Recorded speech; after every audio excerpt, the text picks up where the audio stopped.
Hello again, thanks for joining. Today we have a Liliput model to have a look at, and this one I believe was produced in 2002. It comes under the Bachmann brand from when they bought out Liliput, and then all manufacturing went to China, so this is a made in China model. It represents a VS145 of the Deutsche Bundesbahn, which is a unpowered control car, and this is meant to be a supplementary model to the VT25 or VS145 train pack.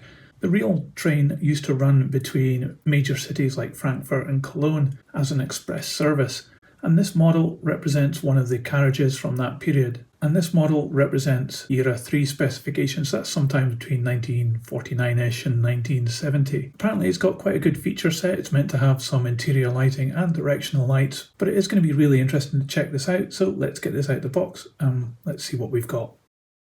So first impressions, well, it's very appealing, it's quite a good looking little model, and it seems quite heavy as well. It does have a lot of features on it, so let's take a closer look. So the finish on this model is absolutely superb. I think it's been moulded in this maroon colour and it's had the cream stripes put on it, and it looks as though the roof is a separate part in this lovely silver effect colour. At the front of the carriage we've got a couple of brackets here and also this kick down plate which has got some printing on it which is really quite nice. This actually operates, you can flip it down like that as well if you want, and it's got a very subtle checkerboard effect on there. The windows are very clear and you can see inside we have an interior. We also have an extra part added on here which is very fine, could easily break off, and we also have another one up here as well. I like the little flashes for the electric overheads there, the little transfers that have been added in, and it also looks as though we have lighting. We also have the jumper wire on this side. The coupling sticks out here through a purpose-made slot in the model, and we have a couple of quite large buffers as well, and these are sprung loaded as well. So as we look down the side of the coach, straight away you can see that we've got separate little handrails added in here beside the door, which are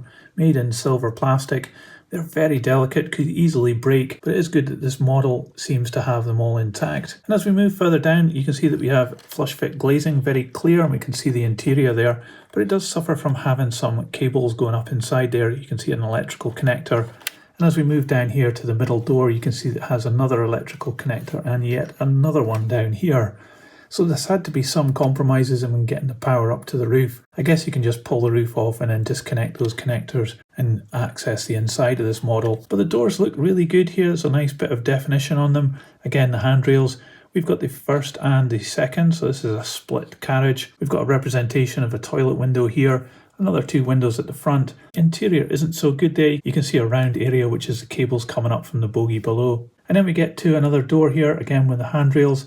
There's also some nice printing on this down on the chassis area, and also you can see things like the numbers up here look really good too. So this end of the carriage is representing the driving end. Because we don't have a model coupling, we've actually got a representation of these jumper cables and a real dummy coupling in there. But what's missing here is a driver inside the cab there. That would have been a nice little extra to add in. But again, the representation of these cream lines around the carriage look really good all the way around, and there's no problems at all sweeping around the front of this model. And I've already mentioned the roof. It's a really nice colour, this kind of gunmetal silver colour, and we've got air vents as extra pieces put in, almost like they're dotted randomly across the top of the coach, but it does look pretty good. It's nice that they're there. We also got some rivet detail going across here. Looking further down, the bogies, they aren't as good as I hoped there might be. There's a lot of nice definition on them. The wheels are nice dulled metal, but there's no brakes in line with the wheels. Plus it's dominated by the pickups a lot, and you can actually see that from the side. They're very bright copper colour, so they could probably do with a little bit of black paint just to dull them down a little bit. There's no detail down on the skirt here, but we do have some ribs underneath. I'm not quite sure why they're there, but we also have a moulding mark in the middle. And if I flip this around this side, you can see we have some flip switches here. There was no instructions that came with this model. It is second-hand, but those seem to be missing, so I don't know what these do. We're just going to have to experiment. And then you can also see Liliput made in China below it. So this is the driving end, and you can see that we have a NEM pocket there with a cantilever arrangement inside the chassis.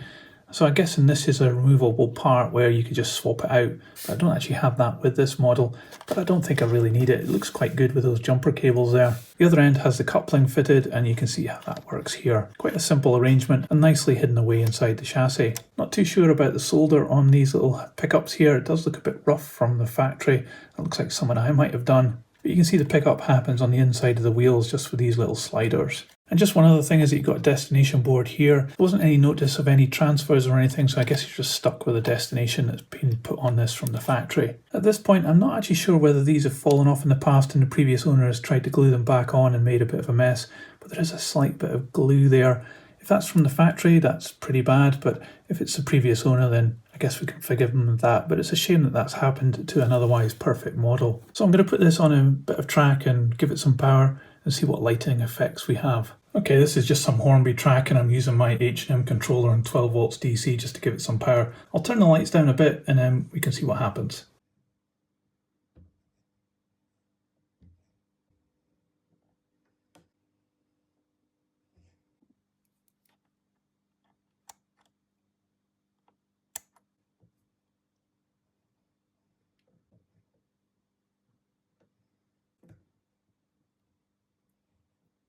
Well, with a bit of trial and error with the little switches here, I've come to realise that you can have either interior or directional lights, and it's just combinations of that. Quite interesting. I would probably put them all on, but you could see that the light bled through the plastic quite a bit on the main body, so it didn't look that realistic if it was on full power, but it certainly was an interesting effect. And we had directional lights as well, although the red wasn't that bright. I guess it's just using bulbs rather than LEDs, but it's nice that it has that feature on it. Anyway, let's put this on the scales and we'll see how much it weighs. So this model weighs 181 grams. So this is quite an interesting model from Liliput of this VS145. It's got a lot of nice features to it and the finish is really good. And I also like those lighting features, even if the light is a little bit bright at times. The printing on this and the overall finish is absolutely superb. I can't really fault anything on this whatsoever. I guess it's got a lot of little tiny pieces which could break off quite easily, but that's the price you pay for having extra features and being close to being realistic. I really like this model. It's got a lot of nice looks to it. It's well represented and I can forgive all the cables inside for the lighting features. And when it comes to price, I did buy this second-hand, and on the second-hand market, I've only seen them for sale in Europe and it's around about 50 euros to maybe 60 euros. But I think in the UK, it would be around about 50 or 60 pounds. That's quite high for a second-hand coach, really, but this is quite a good model. It's got a lot of nice features on it and it's got the added lights as well. So it's probably worth adding to your collection, especially if you've got the VT25 as well. But that's just what I think. What do you think about this model? Let me know in the comments below. I'd love to know your thoughts. And if you like this video, don't forget to give it a thumbs up. It really helps this channel. I'll put this on the turntable so you can see all the way around. And that icon that's going to appear in a moment is another video I've done. You can just click on that and I'll see you there. But thanks for watching this one. It's been great to have your company and I'll see you on the next one. So model train, model worlds, choo choo, model trains, in tiny worlds, choo choo, model trains, tiny train, model worlds, choo choo, model trains, tiny train, in tiny worlds, choo choo.